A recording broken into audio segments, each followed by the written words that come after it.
Moin Freunde, unser kleines Experiment in Oxygen Not Included geht jetzt in die nächste Runde.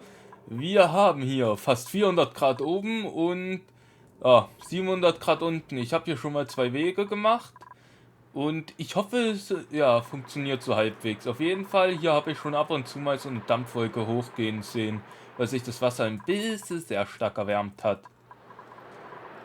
Gut. Das Experiment geht weiter. Mal sehen, ob wir das Ganze hier aushöhlen können. Also, meine Guten, grabt, grabt, grabt und grabt noch mehr. So dass wir das hier alles hinkriegen können. Auch wenn hier irgendwann die 900 Grad hier rausgehen.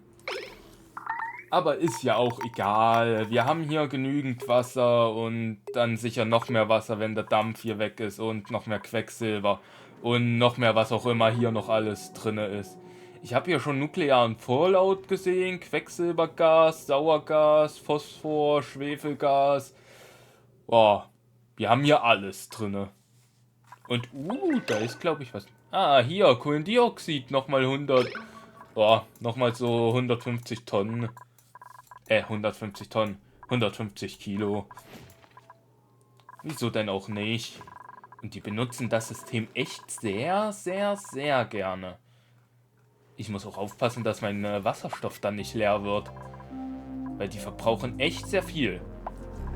Geschweige denn, sobald wir Superkühlung haben, müssen wir unser gesamtes System nochmal verändern. Allein das hier, damit bin ich inzwischen auch nicht mehr zufrieden. Ich will zwar eigentlich, dass man nichts mehr sieht, aber ja. Ist mir eigentlich egal, mich nervt das hier. Ich kann nichts ordentlich planen, so.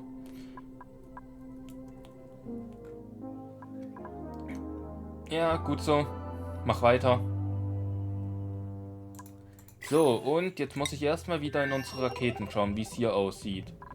Hier ist es relativ gut und hier haben wir inzwischen die 80.000. Gut. Okay. Was brauche ich für dich? Was brauche ich für dich für einen Kolonisten? Erzeugt Datenbanken, neue Technologie erschließen. Betrieb durch erfahrenen Duplikanten. Hier nur ein Duplikant mit Astronomie oder ein Astronomie-Booster. Gut. Wer hat alles Astronomie?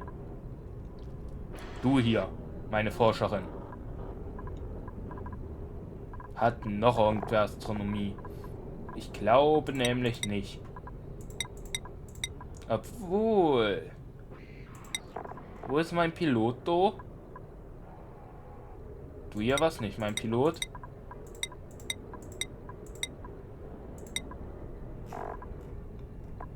Wo ist mein Pilotentyp?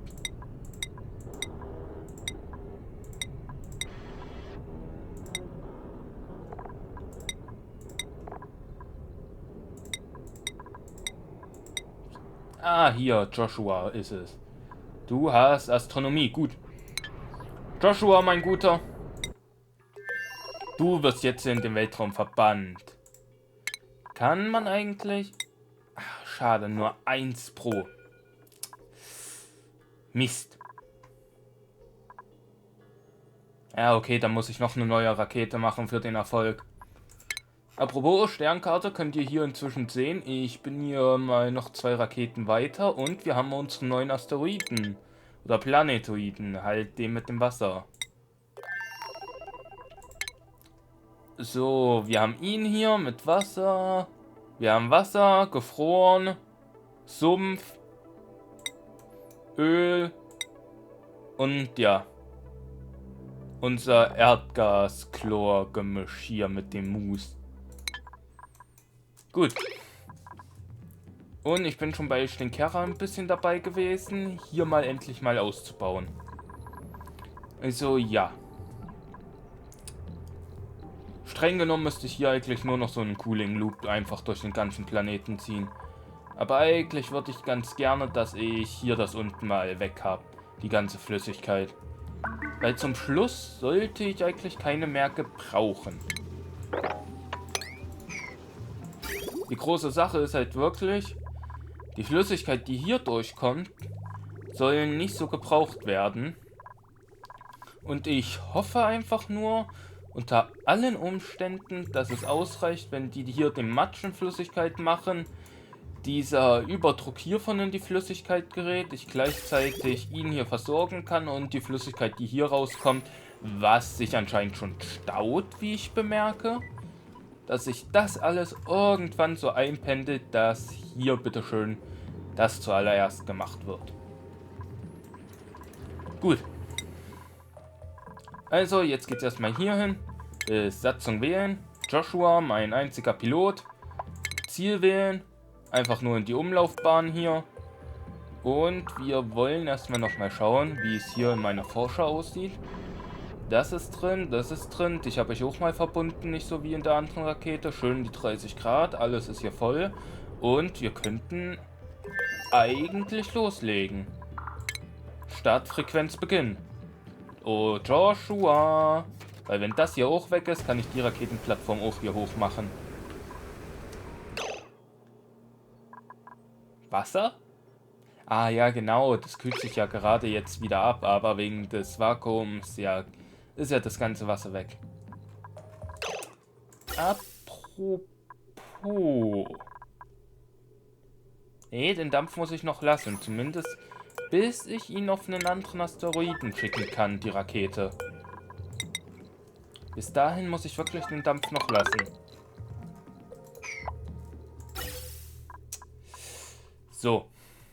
Gut. Aber halt auch wenn der Dampf weg ist, ist hier einiges nochmal besser. Gut, gut, gut, gut, gut. Ich muss auch auf Stinkera langsam mal vorbereiten für die Raketen. Darum ist hier das auch schon mal. Zumindest bin ich dadurch gerade so halbwegs dabei. Schleim geht bei 120 Grad. Ah ja, der Schleim wird ja zur Erde. So. Und hier hin. Damit hätte ich das jetzt auch geregelt. Irgendwie nimmt der Druck ab. Ach, egal. Ich habe genügend Druck, spätestens wenn ich das hier mache. Aber ihr wollt irgendwie das hier nicht machen. Was merkwürdig ist. Also muss ich doch nochmal auf 9 machen. Weil sobald wir das hier unten haben, würde ich ihn hier anschmeißen. Und mit ihm hier könnte ich dann so viel weniger Stress haben, dann auf den anderen Asteroiden vor allem Ding. Wie sieht's aus? Frostblötchen. Wer kennt sie nicht? Ja, Frostbrötchen und vor allem Ding Fleisch ist jetzt hochgegangen. Wie ungekühlt. Och nö, och nö, och nö. Ich wusste es. Irgendwie passiert das immer häufiger.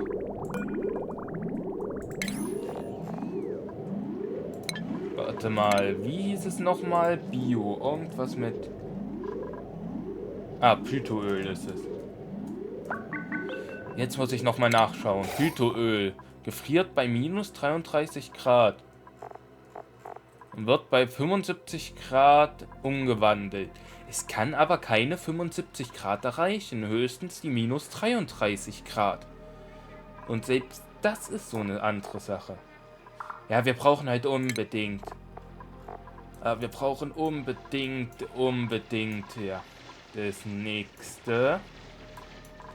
Halt die Superkühlung. Und, was ich gerade bemerke, ich wollte eigentlich noch Robbenfarm machen, damit ich Pemmican weiter herstellen kann, aber brauche ich ja gar nicht.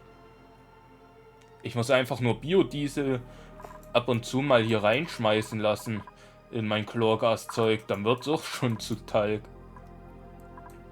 Also da sage ich echt, wieso nicht? Hier bitte, das ist euer größter Baubefehl jetzt. So, das geschmolzene Salz hier hoch und ich muss mal was nach. 1 Million nur. Ist das, weil ich hier die paar Teile gemacht habe? Ich glaube. Aber, komm. Ist erstmal egal. Oh, warte. Es könnte bald weitergehen. Bald könnte es weitergehen. Endlich hier mit diesem verschmutzten Erdezeug. Aber ich muss mir auch wirklich...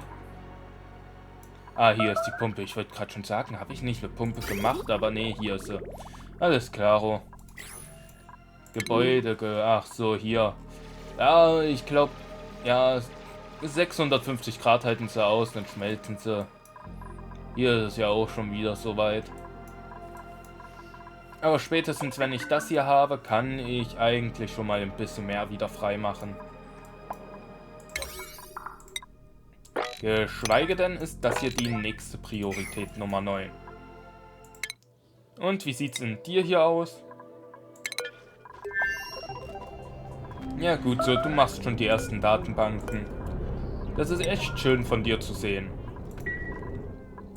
Und ich lege dich mal hier ab. So kannst du wenigstens atmen. Ja. Er bleibt jetzt erstmal die nächsten, ich weiß nicht, 50 Zyklen schön oben. So. Unser Experiment geht hier weiter. Die müssen weiter ausgraben.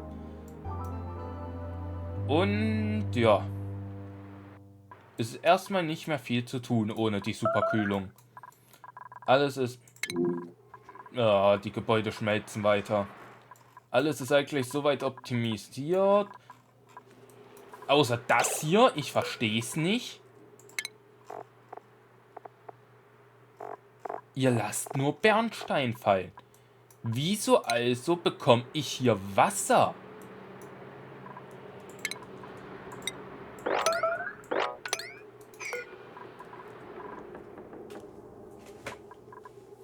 Okay, das muss ich jetzt mal nachschauen. Nachkommen müssen in Flüssigkeit ausgesetzt sein. Ja.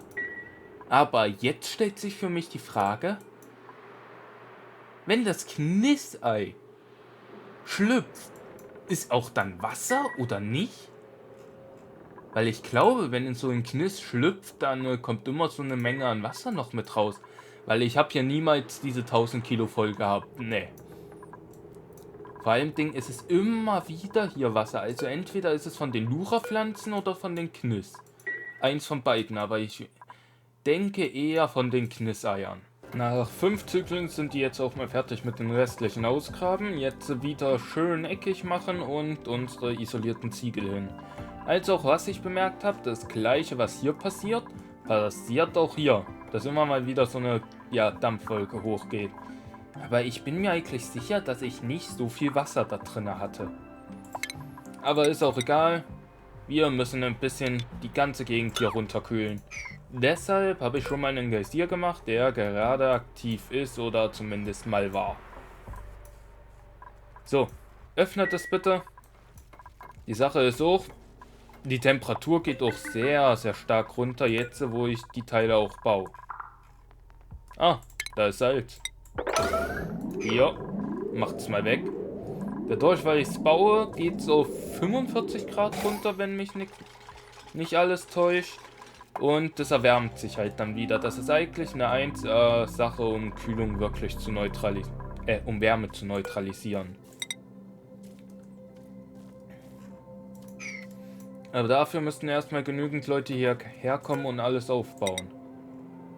Allein auch die hier. Man sieht halt nichts von deren Fortschritt. So, baut jetzt mal auf und ja. Ja. Das wird doch schön werden. Weil jetzt gibt es hier erstmal eine schöne Abkühlparty.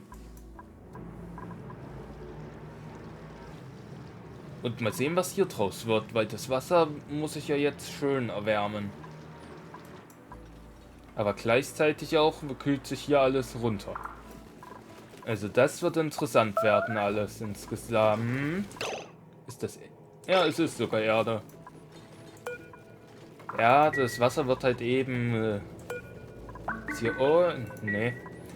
Ja, das verschmutzte Wasser wird halt eben einmal schön in Dampf verwandelt. Währenddessen kommt da auch Erde raus oder Algen, ich weiß nicht. Eins von beiden auf jeden Fall. Und ja, zum Schluss entsteht halt Erde. Klar, aus Erde entsteht keine Erde, aber halt aus den Algen entsteht Erde. Ich bin mir halt nur nicht sicher, ob es direkt Algen sind, die rauskommen, oder ja, nur die Erde. Und da habt ihr es gerade hoffentlich gesehen, dass sowas hochging. So eine kleine Dampfwolke. Und die nächste Linie wird reingezogen. Wenigstens geht es auf diesen Planetoiden oder Asteroiden, wie man es auch immer nennen will, so richtig schön schnell. Na gut, ich habe hier auch die dreifache Duplikantenanzahl. Aber dafür ist auch alles größer, was ich hier baue. Das Witzige wird dann eigentlich nur, das ganze Zeug hier noch abzukühlen. Weil das ist ja auch ein paar hunderte Grad noch heiß. Und wir müssen eigentlich bis hier vorne hin bauen. Ach du Scheiße. Gut. Es könnte interessant werden. Besonders auch, weil ich rein theoretisch das hier jetzt noch wegmachen könnte mal.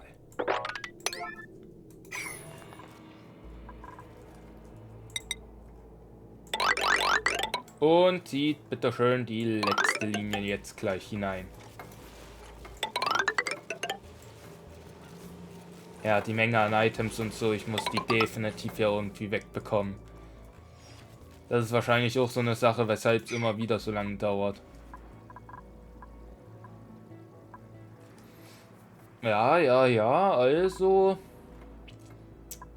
Es hat auf jeden Fall einiges runtergekühlt, aber bis wirklich die Kühle überall war, da habt ihr es nochmal gesehen, könnte es noch eine Weile dauern. Aber Ziegel sind echt ein Scheißmaterial, um wirklich ja, Wärme zu transportieren, wie ich bemerke. Wir waren hier bei 900 Grad irgendwann Anfang der Folge und boah, wir sind immer noch bei fast 900.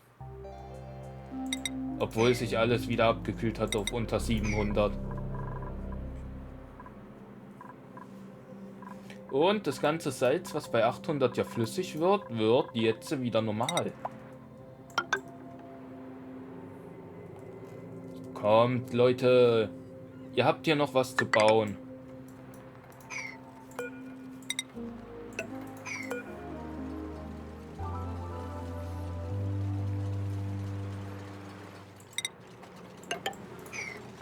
Wie sieht es eigentlich bei dir hier oben aus? Du brauchst noch irgendwie 50 Zyklen, bis irgendwie nur ein Ansatz davon verbraucht ist.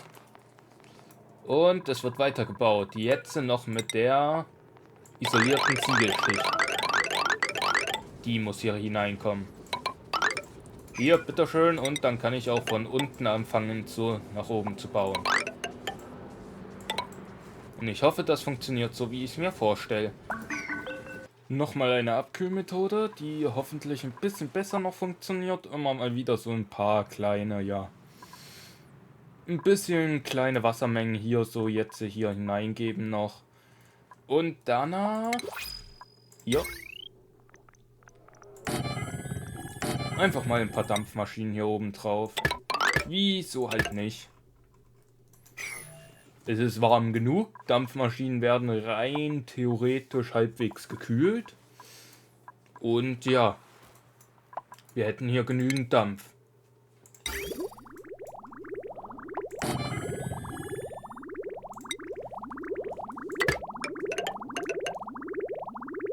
So, ja. Muss gerade nicht schön aussehen, muss einfach nur wirken.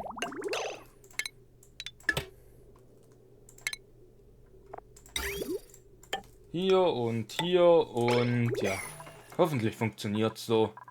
Auf jeden Fall können wir schon mal schön sehen, dass ein Haufen Sand entsteht.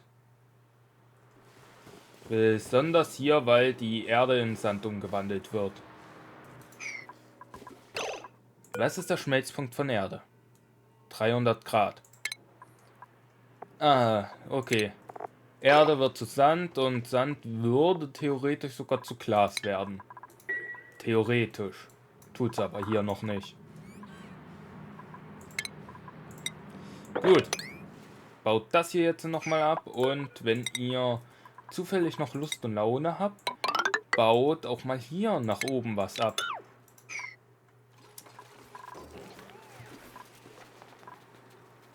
Wie Eingänge blockiert.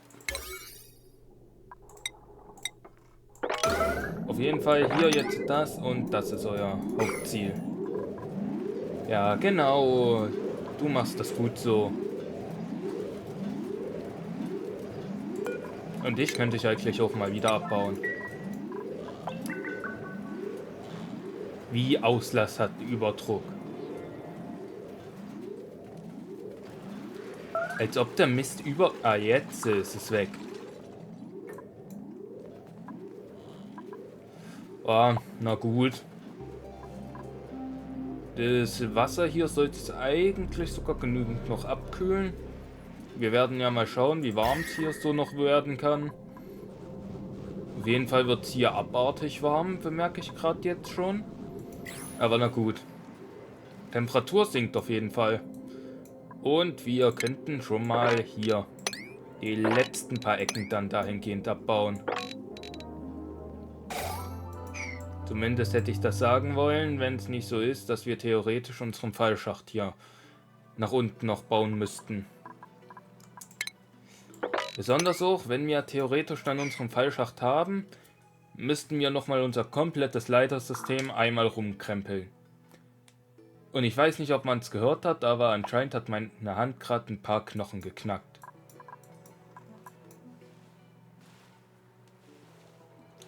So, gut. Gut. Du hier machst schon weiter deine Arbeit. Genau, du machst sie weiter. Nochmal jetzt einen Wasserkühler hingebaut. Wo ich aber auch sagen muss, wir müssen dringend hier jetzt was anschließen. Sonst haben die weiterhin ein bisschen sehr viel Stress. Heißt also, nochmal ein neues Gerät hier hin, was Wärme erzeugt, was ich nicht unbedingt bräuchte, die Wärme. Aber es muss jetzt sein. Weil die Wärme müssen wir irgendwie wegmachen. Spätestens halt, wenn alles flüssig ist, kann ich einfach das Wasser hier reinlaufen lassen. Von ihm kommt schon das Kalte hier rein. Er kommt noch Kaltes hier rein. Der hier kühlt schön. Und jetzt erstmal den Leck wieder aushalten. Und ja, also aktuell sieht es noch auf einen guten Weg aus. Hier das Wasser erwärmt sich halt auch so ganz leicht durchgängig. Aber ich glaube, das hier hält dagegen und es kommt auch noch ein sehr großes Problem. Hier ist Chlorgas entstanden. Nur weil die ganze Zeit hier Chlorgas einfach reinfallen lassen irgendwie. Und das sollte ich vielleicht mal wegmachen. Ich habe auch kein Glück mit der scheiß Dornblüte. Ich weiß nicht, was es ist. Aber ich habe kein Glück mit der. Wie sieht es eigentlich mit Licht aus? Kann ich hier noch? Nö, kann ich nicht. Schön. Ja, auf jeden Fall gehen wir jetzt erst einmal zu Stinkera. Wir müssen nämlich ein paar Sachen noch hier vorbereiten. Zuallererst würde ich hier am liebsten nochmal so eine kleine, feine Linie hinmachen, wo die dann hochgehen können für, wer kann es erraten? Oh, warte, vielleicht nicht so viel. Halt für einen, Scanner, damit die hier mal aufgehen. So, du kommst hier hin und wir wollen maximal eine Tür hier haben. Und perfekt gemessen. Dann geht es nämlich hier hoch. Er hier kommt einfach mal hier hin. Und wieder das gleiche System mit dem Wärmetauscher einmal hier. Aber jetzt müssen wir mal umdrehen und ich muss nicht unbedingt auf P kommen. Ich will auf O kommen zum Drehen. Also könnt ihr gerne so hier machen. Gut. Baut das hier jetzt mal so hier auf. So und so. Das hier muss ich auch noch irgendwie anschließen mit einem System hier unten. Aber ja, alles kommt halt, wenn wir spätestens die Superkühlung haben. So, hier mal weg. Und wo ist es? Wo ist es? Hier, der Wo ist der Space Scanner? War der bei Station? Nö. Rakete war er nicht. Ah, warte, Automatisierung vielleicht. Ja, hier, der Weltraumscanner. Egal wie viel Licht er wirklich bekommt, Hauptsache er steht. Wow. Hier, nochmal Strom dran. Und dann eine Automatisierung da dran. Jetzt ist die Sache, wird das Automatisierungskabel, was ich hier genommen habe, von ihm hier überschrieben oder nicht? Aber ich glaube... ich weiß es nicht ganz, wie die Automatisierung nochmal funktionierte. Aber nachdem wir das dann haben...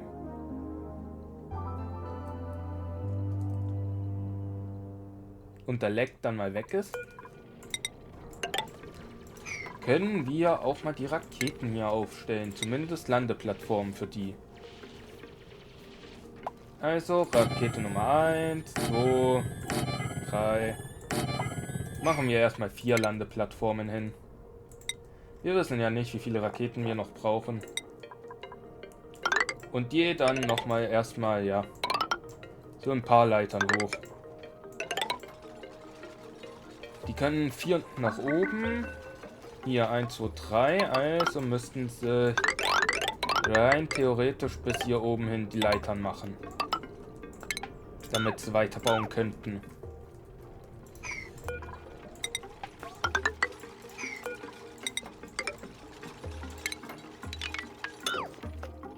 So, das bitte wegmachen, dann das alles hinmachen und hoffen und beten, dass es funktionieren wird. Die haben hier eh nichts zu tun, deshalb, ja, kann ich die einfach machen lassen, was sie wollen. Ist nur die Frage, wie hoch ich die Bunkerziegel machen will. Das ist dann wirklich die Frage, wie hoch mache ich meine Bunkerziegel? Erstmal, ich würde sagen... Ja komm, machen wir erstmal 30 Kacheln. Heißt... noch 4. 1, 2, 3, 4. So, und dann so hier.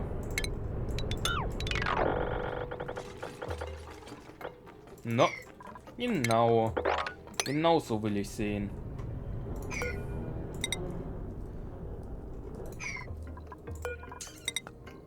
Ja.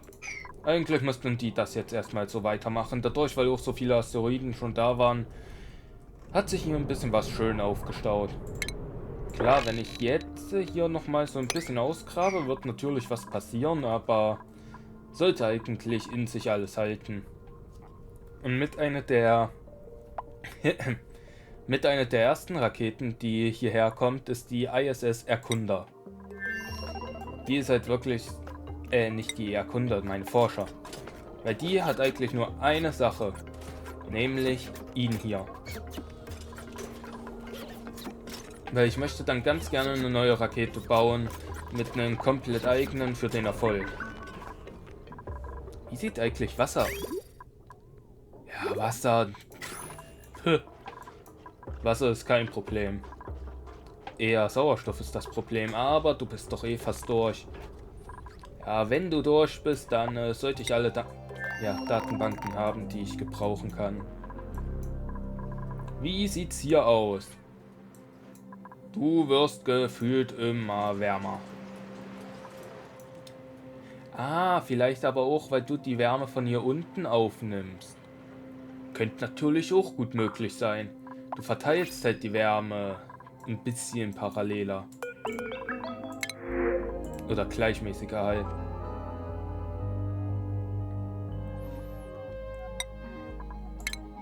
Also die Speicherung von den Zyklen werden auch immer länger. Aber na gut. Das hier kann sich jetzt nur noch um 50 Zyklen handeln, bis es irgendwie wieder abgekühlt ist. Nur die hier sind das nächste Problem. Irgendwie müsste ich verhindern, dass die noch weiter heiß laufen. Und dafür bräuchte ich eigentlich dich hier. Eigentlich, wenn er und er hier aktiv sind, sollte das eigentlich alles runtergekühlt bleiben. Gut. Wieder hier hin und ihr habt hier keine Anzüge.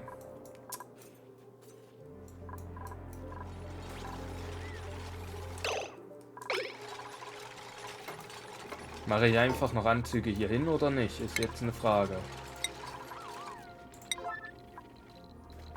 Und wir machen hier noch meine Stahlluftschleuse hin. Allein, dass die hier raus können.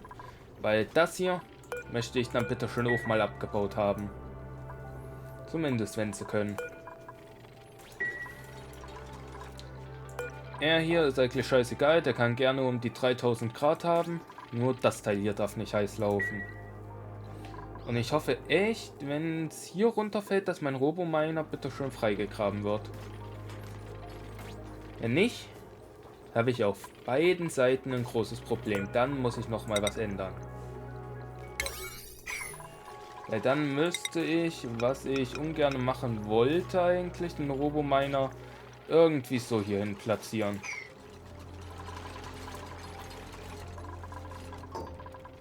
Gut. Wir wollen aber, dass ihr das hier als erstes noch macht. Genauso wie die Ecke hier. Das ist das Wichtigste. Grabt das hier frei, dann kann ich eine Rakete landen. Ob die jetzt verschüttet wird oder nicht, ist mir relativ schnuppe. Gut, und ich würde doch sagen, damit wäre es mit der Folge. Wir haben hier noch ein kleines Problem, was ich erst bemerkt habe. Als auch, ja, werden wir dann weitersehen, was hiermit passiert. Gut, also wir sehen uns in der nächsten Folge und bis dann.